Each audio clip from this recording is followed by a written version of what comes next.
Speaking of strong females, good Lord, they got one on CW named Supergirl, ladies and gentlemen.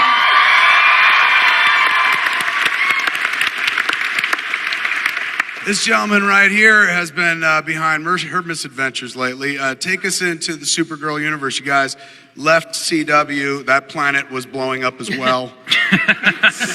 And you landed on the planet CW, where there seems to be a much better fit. And you've been able to kind of take the show in directions that maybe like in season 1 you didn't think about. The girl is an alien, but she was the only alien, kind of. And then in season 2, felt like the move away from CBS to CW allowed you to kind of stretch and be like, let's do lots of aliens and stuff. Now there's an alien bar, like every storyline is an alien and stuff. The president's an alien, you know. So you took the ball and ran with it. Talk to us a little bit about that.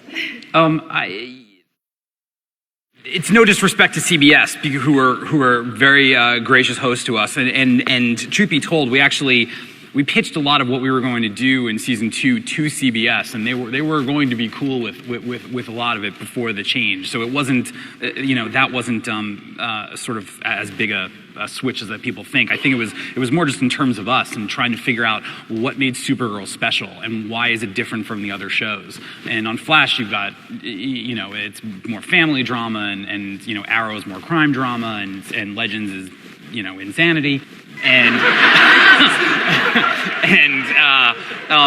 But the one thing that Supergirl could really do is, because it's kind of baked into the DNA in terms of what does it mean to be a woman in the world, and a young woman, and how do women find their power, that it was already sort of built into the cake that like the show could take on issues.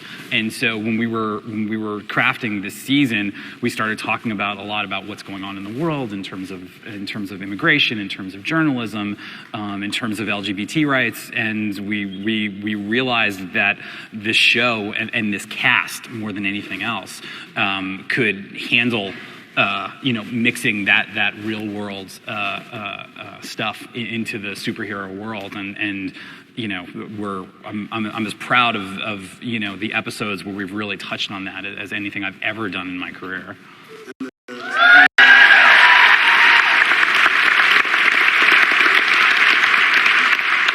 The Sandverse storyline has been all over the media this year. I ship Sandverse. It's a great storyline that you're working on there. What is the award you guys were nominated for? We were nominated for a GLAAD Award. For a GLAAD Award. And I'm sure you've seen the stories of the people that you're affecting. And stuff like that. We certainly didn't set out to do that, but the response that we've gotten and just the personal stories that we've heard, whether it was through Twitter or Facebook or Instagram, or people like who we just meet in life, who you hear they work on Supergirl, telling how much Maggie and Alex's relationship means to them, how much Alex's journey has meant to them, how much Kara and her family and her friends, being there for Alex, as she's made this journey has been really gratifying, because we're up here to entertain people, but if in some small measure that like we did some good and made somebody feel a little less alone in the world for 42 minutes, that's really special.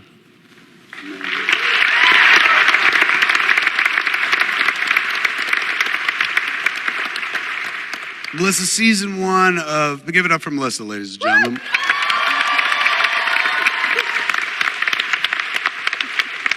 I've told you this, but I'm going to share it with these cats. Season 1 of Supergirl, the episode where you were exposed to manufactured red kryptonite.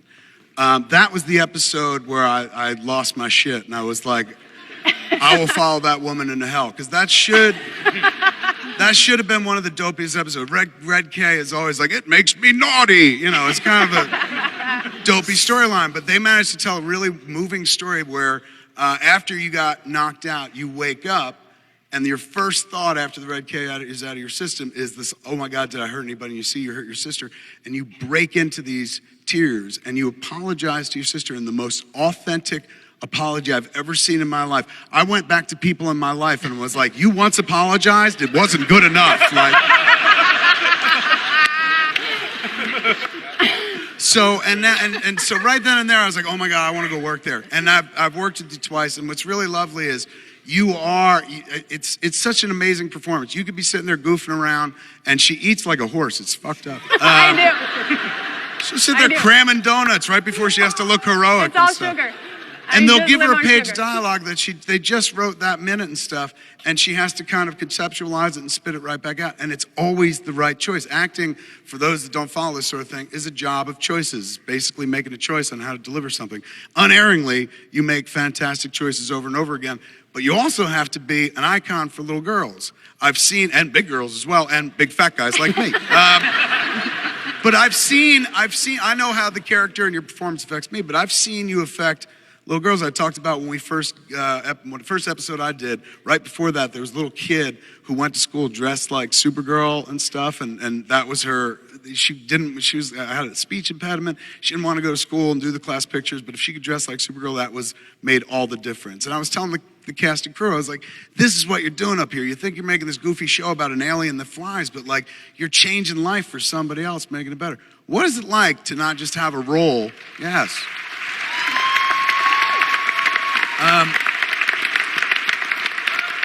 What is it like to not just have a role, but to have a role, you know what I'm saying, in people's lives? Well, it's interesting because having Linda Carter on the show, I think she was in a very similar position as she was a role as well. And she had some really great insight to it, and she still is that. Like, she is Wonder Woman, and she's wonderful to be around and inspiring. And I think I was overwhelmed by that prospect in my first season, and now, especially with what's happening in the world, and I got to go to the Women's March in D.C., and it felt really meaningful, and it felt like what we do and what we stand for, playing these people with superpowers, and especially Supergirl. Her motto is hope, help, and compassion. I think that's a really important message to spread, so I feel really grateful that I get to be a part of that. And best of all, at the march, you had the best sign of anybody.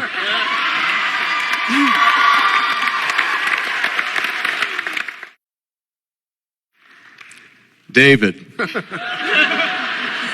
Thank you for the white t-shirt. David, you and I have worked together twice, and I've told you this before, and I said it when you walked out. We were having a discussion about playing the Martian Manhunter, and one of your only points of frustration is you don't get to do the green guy very often. You get to do the guy without the green. And my point to you was like, that's more important. The green guy is just like, hey, it looks like him. But your performance is such that like you're not wearing the green makeup and you embody everything about a character that I've loved since childhood. Give it up for David's performance. Thank you.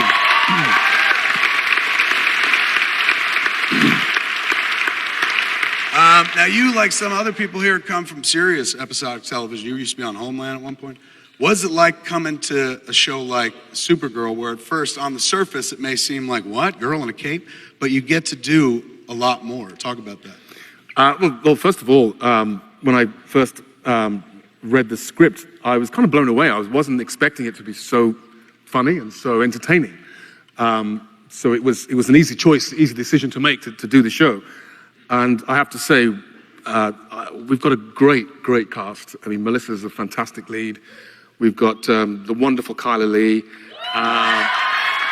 Jeremy Jordan, McCard. I mean, everybody. We've just got a really great group. So I thoroughly enjoy coming to work every day, and have really enjoyed working with everybody. And it's a great creative team, and just feel very fortunate to be playing such a fantastic character in such a great group. Here's the thing most people don't get to see, because David always so serious and stuff. Between takes, he does cartwheels around the set. It's adorable. You haven't lived until you've seen the Martian Manhunter do a cartwheel.